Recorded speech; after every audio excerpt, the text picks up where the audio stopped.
Submitted for your consideration. A traveler, no name required.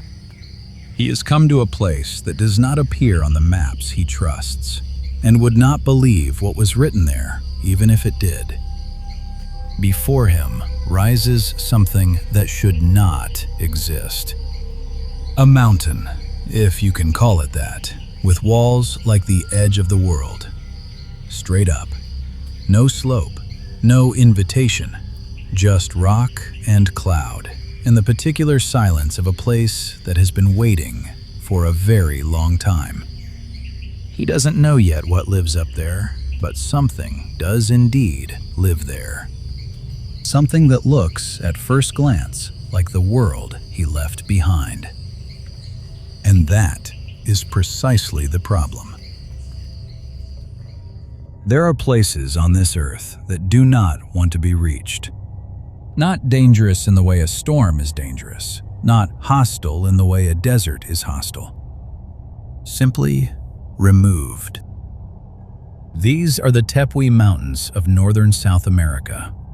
Scattered throughout Venezuela, western Guyana, and northern Brazil, the Tepuis are isolated ancient sandstone mountains, table-topped, sheer-sided, rising thousands of feet above the jungle floor without apology or explanation. The native people who have lived in their shadow for generations gave them a name that requires no translation. House of the Gods. And the gods, it seems, were not interested in neighbors. For millions of years, the summits of these mountains existed as islands above the clouds. Not islands of water, islands of time, sealed off from the world below. No predators arriving, no competition intruding, no outside influence of any kind. Just silence. And whatever was already up there, quietly, becoming something else. Our traveler does not think about this as he climbs. He is thinking about the birds. He has come with field guides and checklists and the reasonable confidence of a man who has identified birds on multiple continents. He knows what to expect. He has, of course, been wrong before, but never quite like this. He hears it before he sees anything. A call. Single note, distant, swallowed almost immediately by the fog. He stops. He listens. The fog gives nothing back. He walks on. It comes again, closer now, and this time he turns toward it with the instinct of a man who has spent years matching sounds to sources. He scans the cliff face, the open rock, the pale gray sky. Nothing. This is the first wrong thing. Not frightening, not even strange exactly, just off. The way a reflection is off when it takes a half second too long to follow your hand. He makes a note. He walks on. The sound does not follow him. It simply waits at the next place he arrives. He raises his binoculars. Movement, fast, clean, impossibly fluid, along the sheer wall of rock to his left. Gone before his eyes can decide what they're looking at. Then another. Then three more, arcing along the cliff face like shadows that forgot to stay still. He recognizes the shape, the swept wings, the particular grammar of flight that says, this creature was not built for the ground. These are Tepui Swifts, cliff specialists, creatures of the rock walls and the high caves, comfortable in places no other living thing would volunteer for.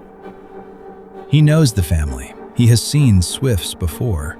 He knows how they move.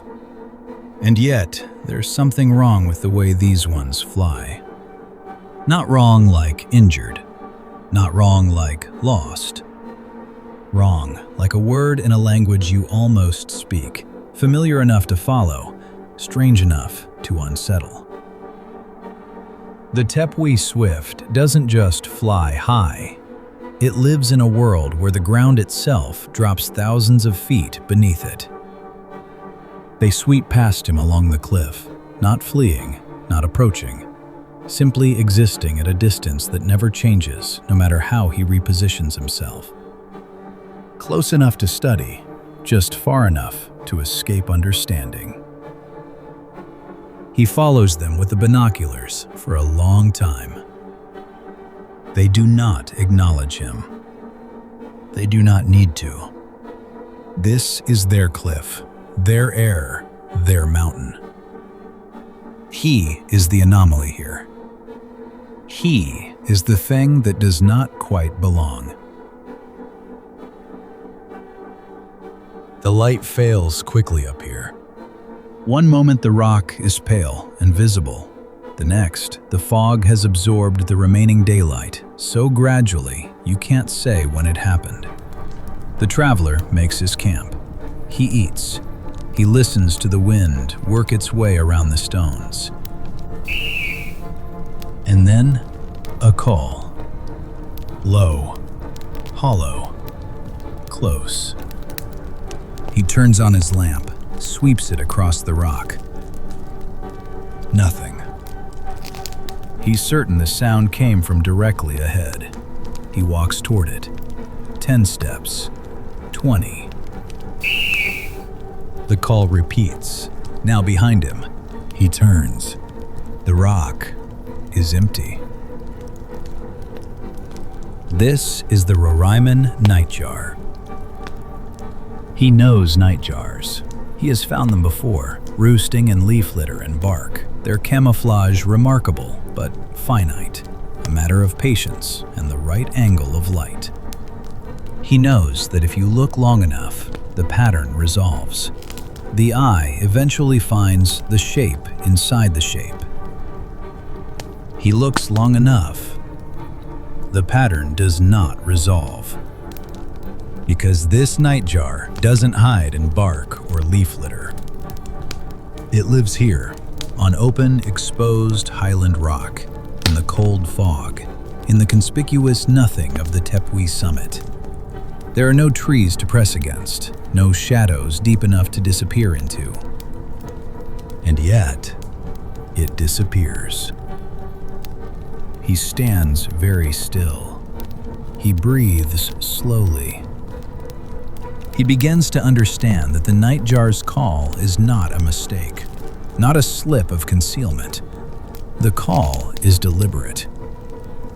It moves across the open rock and bounces off the cliff walls and bends through the fog until it could be coming from anywhere, or nowhere, or everywhere at once.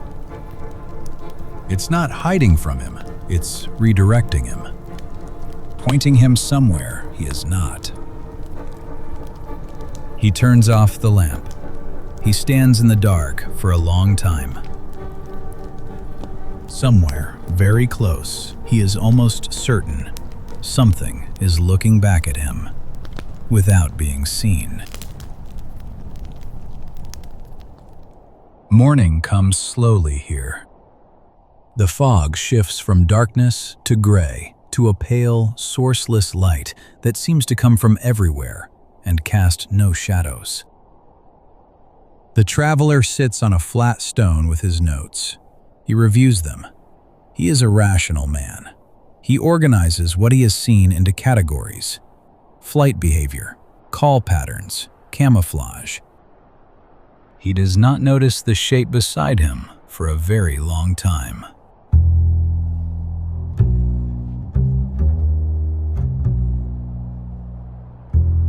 It has been there since he sat down. Round, low, still, tucked against the base of a mossy stone, not 4 feet from where he is writing. Not hiding, exactly. It simply has not moved. And in a place where the eye learns quickly that stillness is the baseline, stillness becomes invisible. This is the Tepui Antpitta. He knows Antpittas. They're forest birds, creatures of undergrowth and deep shade, hidden by layers of vegetation, their calls absorbed and scattered by leaves and branches. You hear an antpitta in the forest, and you have a general sense of where they are. But there's no forest here.